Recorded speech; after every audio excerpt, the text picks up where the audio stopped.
सबसे पहले new outlet open करने के लिए जो कंसर्न डिपार्टमेंट से हमें डिटेल और अप्रूवल मिलता है उसके बिहाफ पे हम सबसे पहले ब्रांच ओपन करते हैं। ब्रांच ओपन करने के लिए हमें सबसे पहले ब्रांच सेटअप में जाना होता है, जहाँ पर सेटअप ब्रांचेस नाम का आइकन होता है, इस पर हम क्लिक करते हैं।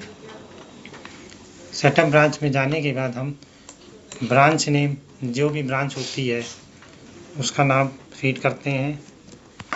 इसके बाद ब्रांच सॉर्ट नेम, जो भी SAP का कोड दिया होता है वो वहाँ पे इंटर करते हैं। इसके बाद रेट ग्रुप में हमने एक रेट ग्रुप डिफाइन कर रखा है। रेट ग्रुप जैसे कि प्राइस लिस्ट, जो भी हम इसमें इंटर करते हैं वो रेट ग्रुप के हिसाब से यहाँ पे ऑटोमेटिक पिक कर लेता है। तो रेट ग्रुप के लिए हम यहाँ पर जो भी हमने दे रखे हैं, जैसे इलाहाबाद, कानपुर, लखनऊ, वो हम यहाँ पर अगर कानपुर का आउटलेट है तो यहाँ पे कानपुर का कर देंगे, इलाहाबाद का है तो इलाहाबाद का कर देंगे। फॉर एग्जांपल हमने कानपुर का ले ओपन स्टोर है तो वहाँ का हमने कानपुर ले लिया। इसके बाद ये फॉल्स हो जाएगा। एड्रेस में जो भी एड्रेस हमको दिया होता है वो हम यहाँ पर फिल कर देते हैं। एड्रेस में हमें मैक्सिमम 2 तक फिल करना होता है। इसके बाद हम लोग ब्रांच कोड ऑटो जनरेट होता है, ब्रांच नेचर में प्राइमरी लेते हैं। इसके बाद ब्रांच टैक्स ग्रुप दिया है जो रिपोर्टिंग पर्पज़ के लिए हमारे लिए होता है, इसको स्टेट ग्रुप भी बोलते हैं। ये इसका यूपी है तो यूपी सेलेक्ट कर लेंगे, अगर दिल्ली है तो दिल्ली ले लेंगे।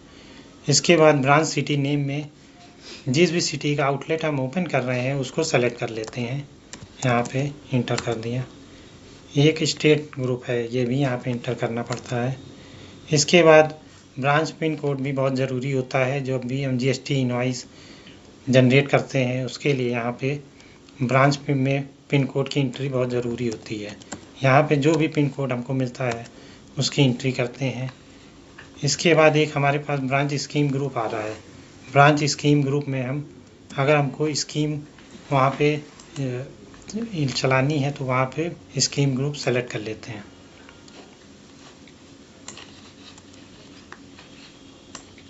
इसके बाद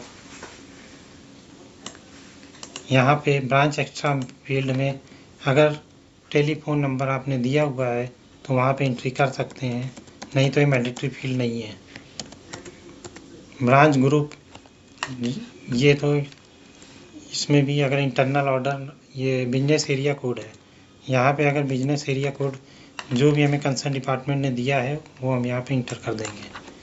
इसके बाद ये SAP कोड की फील्ड होती है, यहाँ पे ये फील्ड फिल कर देते हैं।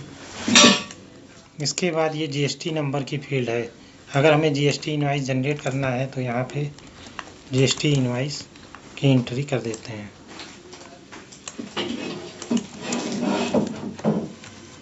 इसके बाद GST स्टेट आ जाता है, इसमें भी हमें एंट्री करनी होती है। लाइसेंस नंबर ये नहीं लेना है, पैन नंबर, फैक्स नंबर लेना है। ब्रांच ईमेल एड्रेस में अगर ईमेल हमको प्रोवाइड की गई है तो हम यहाँ पे ईमेल नंबर ब्रांच के हिसाब से यहाँ पे फीड कर देते हैं। इसके बाद मोबाइल नंबर अगर हमको दिया हुआ है तो वहाँ पे मोबाइल नंबर की एंट्री कर देते हैं। इसके बाद ये फूड लाइसेंस है, फूड लाइसेंस इसमें एंट्री करनी मैंडेटरी है, फूड लाइसेंस की एंट्री कर देते हैं। ये हमने एक ग्रुप बना रखा है लाइव और क्लोज स्टोर, जो भी रनिंग स्टोर चल रहे हैं उनको हम लाइव ग्रुप में मैप कर देते हैं। अगर कोई स्टोर इन केस क्लोज हो गया है तो हम उसको क्लोज में मैप कर देते हैं।